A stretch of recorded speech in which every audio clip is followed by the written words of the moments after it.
Good day and welcome. Welcome to NAC TV's Coffee Chat. My name is Lyle Watson, and I'm pleased to have as our guest today Eileen Clarke. She's our local MLA for the Agassiz constituency of Agassiz, and she's also Minister of Indigenous and Northern Relations. So we're pleased to have her join us today, and thank you for taking the time, and welcome to Coffee Chat, Eileen. Thanks, Lyle. It's actually great to be back. It seems like a week or two since I was last here, but I'm sure it's probably a year. It's been a full year, and I think that's far too long, and it was before the COVID set in. And I guess on that note, just briefly, how has the COVID affected you, your position within as an MLA, and going forward, how do you feel about it? Well, I think like everybody else, it's impacted my life dramatically. Typically, I would be spending a great deal of time in Winnipeg in my government office. However, since March 20th, when Premier Pallister declared state of emergency because of COVID, I have basically been working at home for almost a full year now, or out of my home office, and that's been unusual. It's been good. It's been difficult. I did go back when we had the fall session, and was only there a couple of days and fell on the stairs and broke my foot into pieces. So yes. That kind of took care. I was in a wheelchair at home for 7 weeks, although I kept working from home, but Minister Schuler covered my duties in government office. So it's been a roller coaster year. It's gone by very, very quickly, but I don't think there's anyone that COVID hasn't affected in one way or another, and myself the same. Well, I don't envy the leaders, the premiers and the prime minister of this great country we live in. I don't envy them or the MLAs or MPs that are making the decisions from day to day to try to get us through this. It's got to be a real challenge, and I'm sure it is. Oh, a challenge to say the least. When COVID first became evident in Manitoba, our cabinet ministers, along with healthcare professionals, Dr. Roussin in particular, and other bureaucrats from within our government and the healthcare system, we met virtually every day at 10 o'clock, 7 days a week. That went on for months.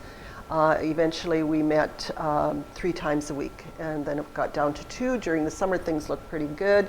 We went down to 2, and then we had to ramp back up to 3 again, of course, when it started getting more serious. But it is difficult because everything was fluid. It changed from day to day without any idea what we were going to expect the next day, and lots of days it was hour to hour. So to make decisions throughout a year where you really don't know what's coming and you've never been there before, for myself in our constituency with Jody and myself this year, it's been extremely difficult. But for our leaders, like the Premier, like the Prime Minister, and many others, Dr. Roussin, making decisions that affect absolutely everyone's lives is critical, and it comes with a lot of responsibility. Yeah. Yes, it's amazing, and I compliment them on the job that they've done, and I know there's a lot of criticism, but they've done a lot of good to help us through this far, and you as MLA have done that too, Eileen. Just referring a bit to your department, Indigenous and Northern Relations, just briefly, what's the difference between Indigenous relations and Northern relations? I know they have a lot in common, but is there a difference in terms of how you work and with that department? Well, my department has multifacets to it.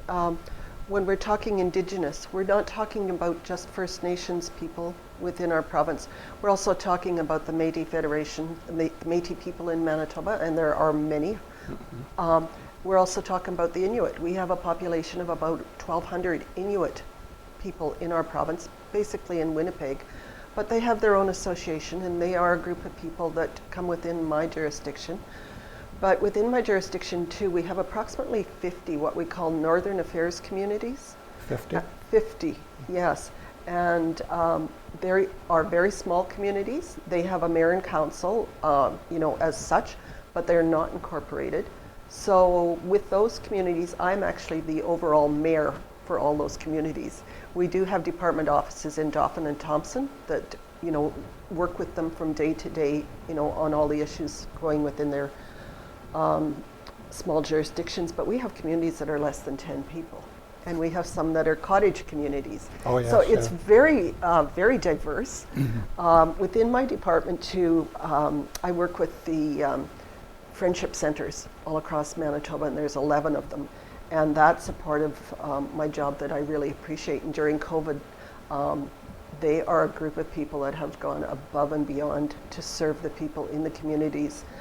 They're called Métis Friendship Centers. I think there's possibly a name and change where they'll just be Manitoba Friendship Centers, because they really serve anybody that needs anything. And I have to say too, through COVID, the Manitoba Métis Federation, under the direction of President Chartrand, has done an amazing job of providing food hampers, cleaning hampers, through the friendship centers and other means, to absolutely anyone who needed them.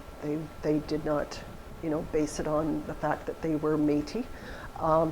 And the First Nations leadership, chiefs and councils, and their medical staff and others within the community, actually during the first wave of COVID, they literally kept COVID out of all First Nations, and there's 62 First Nations across Manitoba.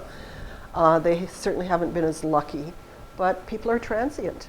Indigenous, non-Indigenous, we are transient people. We move around. Yeah. So, they have had a really tough go, especially in the north this past months. And, but they have stuck to their guns, and they are really working hard to, once COVID hits, they work really hard with all levels of government. And I think that's been the really amazing transition that I have seen during COVID. Everyone has come together to work unilaterally. Yeah.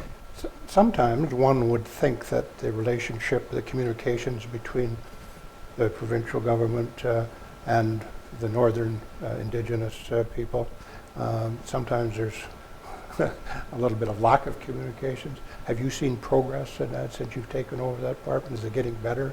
Are we working together more with them? It's definitely changed. When I look back, when I started in this position May 3rd, 2016, almost 5 years ago, and I'm happy to say with our most recent cabinet shuffle, I am still a minister in this department. I'm really, really honored to be that. But there has been significant change because there is more communication. They seem to trust and respect me as I do them. Yes. I have visited a lot of their communities, and I had hoped to get to a lot more this year. All our travel was curtailed, of course, this year. We couldn't travel anywhere. But I really hope to build on that going forward. And I'm really pleased. During COVID, now I have had many meetings with the Grand Chiefs. There is a Grand Chief for Northern Manitoba, there's a Grand Chief for Southern Manitoba, and then we have Grand Chief Arlen Dumas, which he is the Grand Chief for the whole province with representation through the federal government as well. He's the liaison. So they have a structure actually very similar to ours in regards to leadership and governance. But we have had, and including now our new ministers that were recently appointed, I have set up meetings for the Grand Chiefs to meet all our new ministers and have a wholesome discussion on what their expectations are and what their needs are within their areas of leadership with our new ministers. And I think that has gone really well. That would not have happened 5 years ago. And I work very closely. That's how my department is different than others. I work with all the other departments in our government, with and on behalf of First Nations and all Indigenous regarding the Métis. So that's going to be Inuit. interesting. It is. It's a lot of different avenues to deal with, and I'm not in depth in all of them. I'm not the one making the decisions, but I am the one that brings them together to have those conversations. And I'm finding our First Nations leadership is quite comfortable with me now, and our other ministers are more comfortable if I'm in the room to facilitate meetings. And I think that's one thing that our government is doing well, and I think we need to continue to work on furthering those positive relationships. Eileen, you mentioned trust and respect within the Indigenous culture. That is two of the very important 7 teachings that one learns if we study the Indigenous culture. Some of the first things we learn. And sometimes it's difficult to gain that trust and respect. And I'm thinking in terms of reconciliation, and it's been talked about lots, and I'm glad to see that it is, not only in Manitoba, but from coast to coast. And it's important, and I know that you've done a lot of work on reconciliation. What are some of the things that have happened since you've taken over, and where are we at reconciliation, and what does the future hold for us there? Well, a lot of people may not know, but the province of Manitoba adopted the Path to Reconciliation, and I won't remember the exact date. But our government specifically last year, and staff within my department, has put together a strategy to work towards the path to reconciliation amongst all people. And we have carried on with it throughout COVID, but at a very minimal level, because we have not been able to communicate in person. And that's very important. That's one thing I find with our Indigenous, whether it's leadership or community, in person is really important. You know, they need to feel that contact, and I think that's right for all of us. Yeah. But we have a strategy where we're working with individuals and with different groups, Indigenous groups, different organizations that work with Indigenous groups, and this strategy, will help us to learn, but it also gets more of us knowing and understanding the past. And I've often spoke with our chiefs and their councils when we meet, and my philosophy has been, since we started, we know a lot about the past. They have lived it. It's tragedy for them, and that's where trust and respect broke down. So, there is the past. I have tried to learn and understand by going to their communities and speaking to the people about, the past. And they want a better future for their children, for their grandchildren. And I think we, as non-Indigenous people, we want the same for our children and grandchildren. So we all want a better future, one where we are all respected, where there is equality. But there is the present. And I make it clear to them as an elected official, and they as elected officials, it's on us right now to change, to make that change, and find ways that we can move forward in a respectful manner, where there can be trust and where there can be people working together, and no racism. And that's a very big wish. But I think within the groups that I'm working with, we've come a long ways. Well, I'm glad to hear that, Eileen, and I think about the trust and the respect and part of the 7 teachings. And one of the ways, as I've learned and become aware of, is that education is a big thing, and educating ourselves, especially our generation and the generation before. We didn't have much education in terms of the Indigenous people, what happened to them, what colonization really meant, and some of the effects that it's had. So in terms of education, there has been quite an improvement in terms of our schooling and our university levels, has there not? Can you just touch on that for a minute? Well, there has been, and a lot of classes, even my grandsons in McGregor went to Austin one day, and Long Plain First Nation brought in a group of their kids, and they had a great day. And the past couple of winters, not this winter, of course, or whatever, but my grandsons, there was some of the boys from Long Plain came and played with their hockey teams. Kids don't see a difference. They are kids. They love hockey. They love to run around and do whatever they do. They don't see the difference. It's we as adults that are creating that environment. And it comes from home. It's how you raise your children, and everybody has a different thoughts on that. But I can go to First Nations communities and I feel totally comfortable. I always have, and so welcomed. Yeah. The opportunity that I was hoping to provide this past year in 2020 was I had a lot of my government colleagues were going to attend powwows at different First Nations with me throughout the summer. We had 10 First Nation communities where I had planned to be, and many of my colleagues were planning to come. Oh. And I think the First Nations people would have really appreciated that, because they often wonder, why are people scared to come here? And you hear all kinds of stories. Well, that is not my experience. Yeah. And there's good things and bad things happen anywhere, everywhere. There's no doubt about it. But I think we need to have those opportunities. And I was going to open up that invitation to municipal colleagues from the past as well. Yes. We were going to really, take groups of non-Indigenous people and to go and see, what a powwow is really about. Actually, I had invited colleagues, and we're hoping to do the same with Hutterite colonies. A lot of my colleagues have no idea what a Hutterite colony is. They think they still just have pigs and chickens, et cetera, et cetera.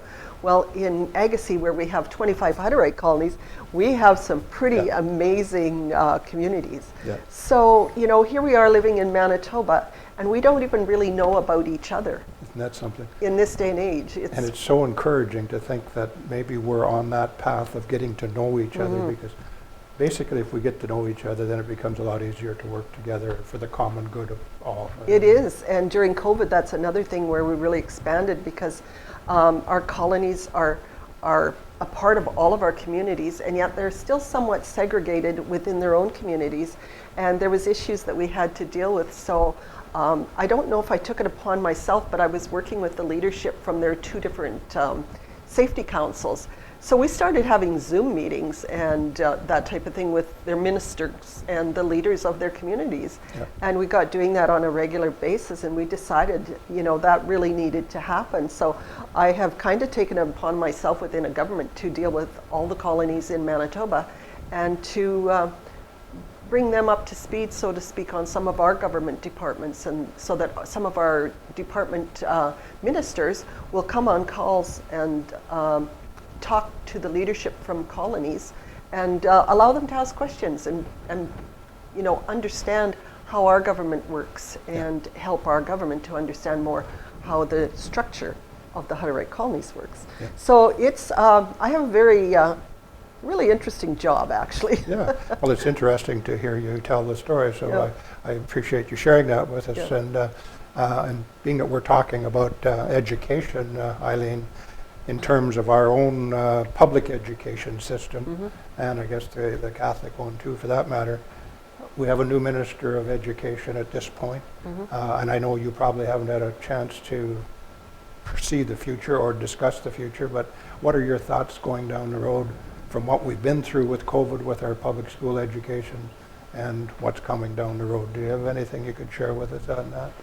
Well, I think first and foremost, I want to thank the teachers, the staff, our superintendents of our school divisions, and everybody connected with education this past year, because I saw firsthand how important it was for children to be in school.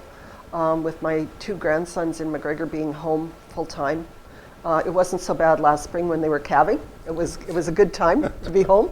But I see my grandson in Winnipeg, who's still in grade 7, is only going to school half time. And mentally and socially, this is really bad for them. They need to, even they realized how badly they wanted to be in school. Yeah. They really needed that structure. And for the staff to go back and give of themselves in times like this, that's huge. What do I foresee? Has there been any reports come out to you as a cabinet minister about the education study that's been done, or are we close to getting that report out? We're very close to getting the report. It's been kind of overshadowed by COVID, like everything else. Everything has been somewhat delayed, but I think it's very close. We go back into session on March 3rd. I think budget will be very early in our session, and once we get the budget debated and bills start coming forward, I think that review will be tabled, and they'll hope to move forward. What's in that review, I have no idea. We have not been briefed on it at this point. It is very confidential until it's public. So I'm not sure. I think there's, it hasn't even been a big topic of discussion because we've been more so worried about COVID and keeping the kids and the teachers and everybody safe. But I think there's a lot of people on edge waiting, especially our superintendents and people that it may affect more so. Well, it affects everyone, but I think it's time to move on. You know, this education review, we've heard from the Premier and the previous education minister that changes are needed.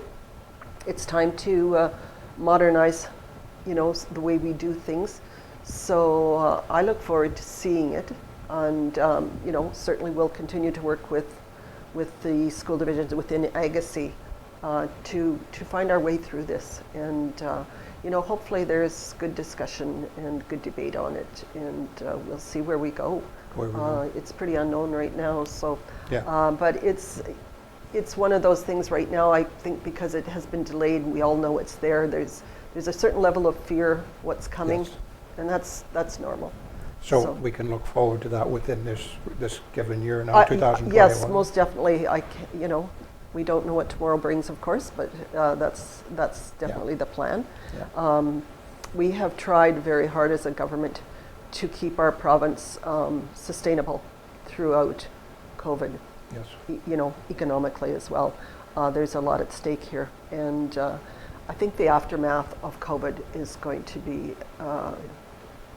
a real challenge. If we've had a challenge, but you know, economically for our businesses, for our economy, we have an awful lot of work ahead of us. Yes. It's going to be tough times.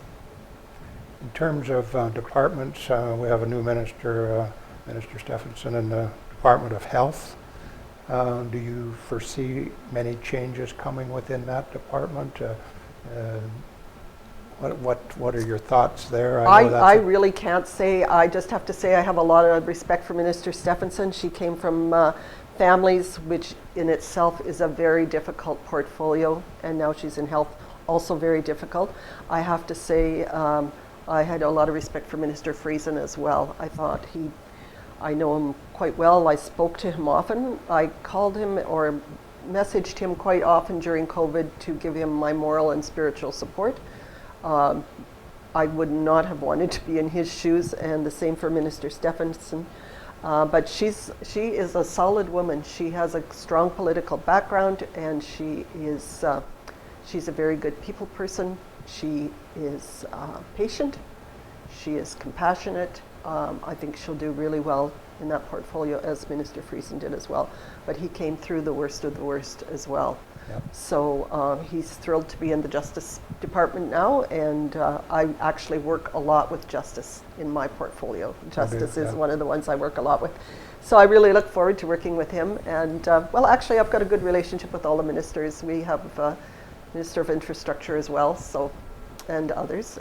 Work with Minister Blaine Peterson a lot in ag and resource because of the mining, and we are very, very optimistic about the mining in northern Manitoba. Yes. Looking forward to some really good things happening up there, which there's a lot of optimism. Actually, we have a lot of optimism going forward. 2020 should have been a fantastic year. It wasn't all bad year.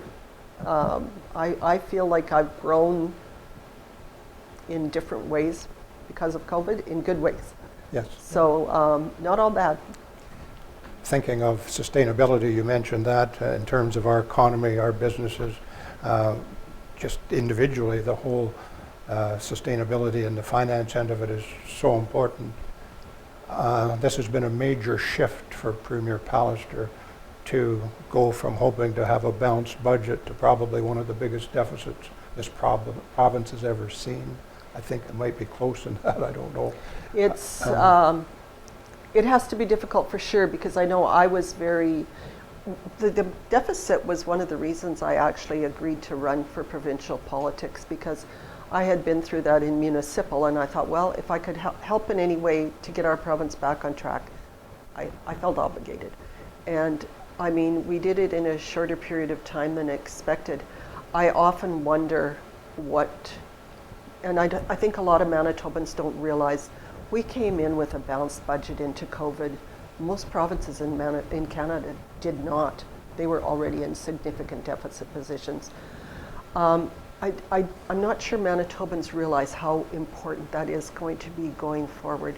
We had, money reserved in different funds. The rainy day fund had been replenished beyond what it was. There was a lot of financial reserve and financial planning has gone into that. So I'm really anxious for our budget coming up shortly because, to understand and to share with Manitobans where we were, what's happened, and where we need to go. So I think that's going to be really significant. I sometimes wonder, you had mentioned about some of the lessons from COVID.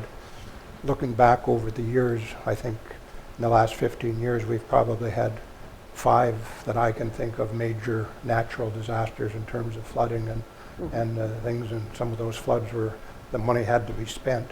And now we're in this COVID where millions of dollars has to be spent and put out.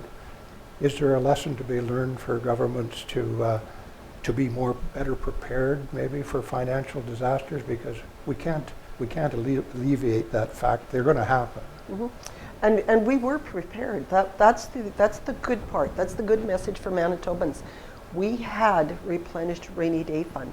We have put money into foundations and into trusts so that there is money there. We are not starting at ground zero, so to speak, and we didn't have that deficit. So I would have to say Manitoba going into COVID was very well positioned. And of course, some of the costs that have been experienced through COVID will be covered by the federal government as well.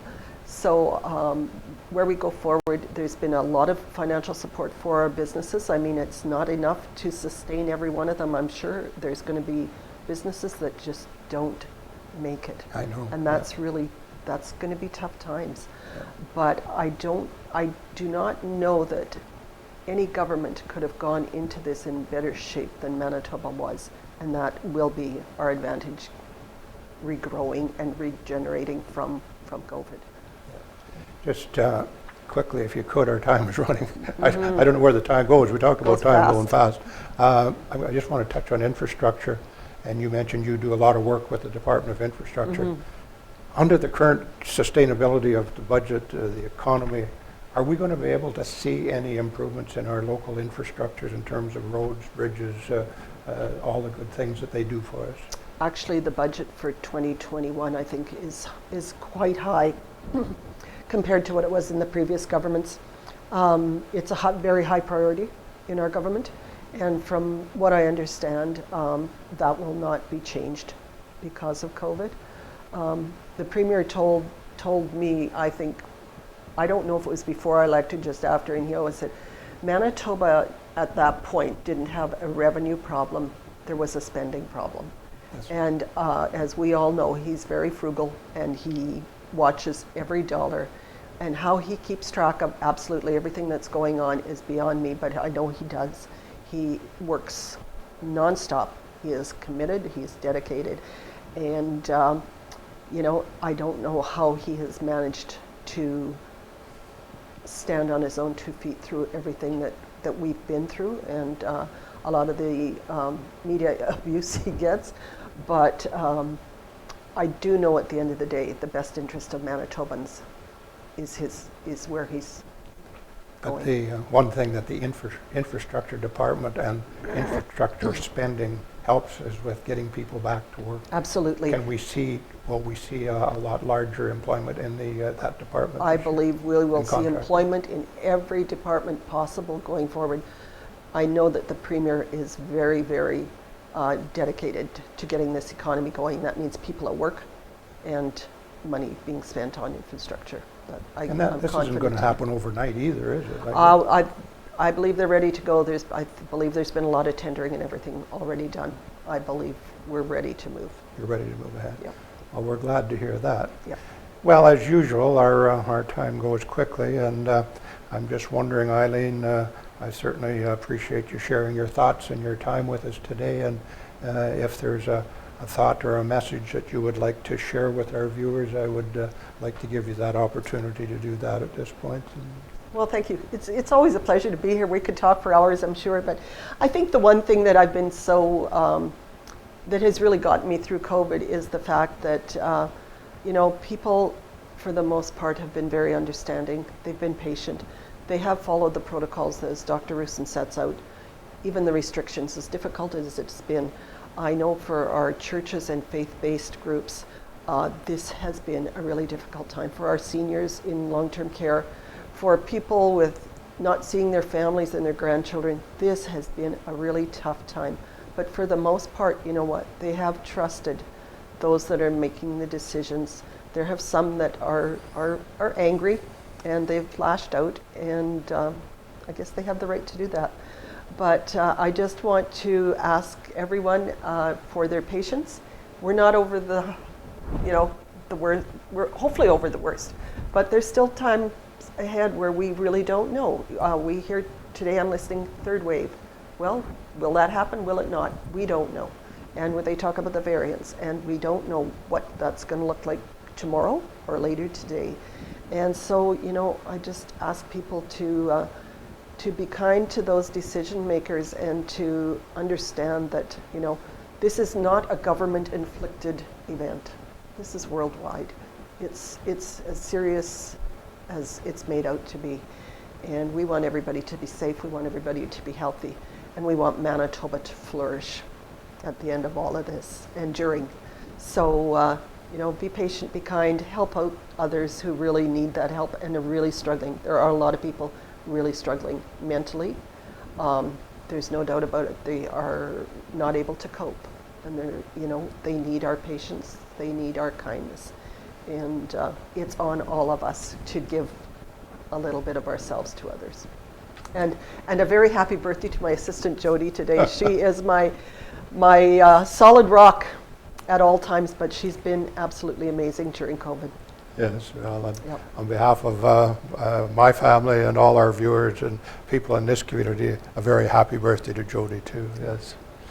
Well, thank you for sharing that with us, Eileen, and we wish you and your family good health and safety as we work our way through this COVID. And we'll get there. And I'm sure that your positive attitude will and your faith in going forward within our province. I think your addition to the cabinet will certainly be good for all of us. So thank you for what you do, and good luck in the future. Thank you. Hopefully 2021 will shine brighter. Well, I do too. Thank you, Eileen. Thank you. Well, thank you to our viewers for joining us today on NAC TV Coffee Chat. Again, my name is Lyle Watson, and I'm thankful that Eileen Clarke, our local MLA for the Agassiz constituency, has been able to join us. We hope you've enjoyed our program, and until next time, stay safe, stay healthy, and stay happy. Have a good day.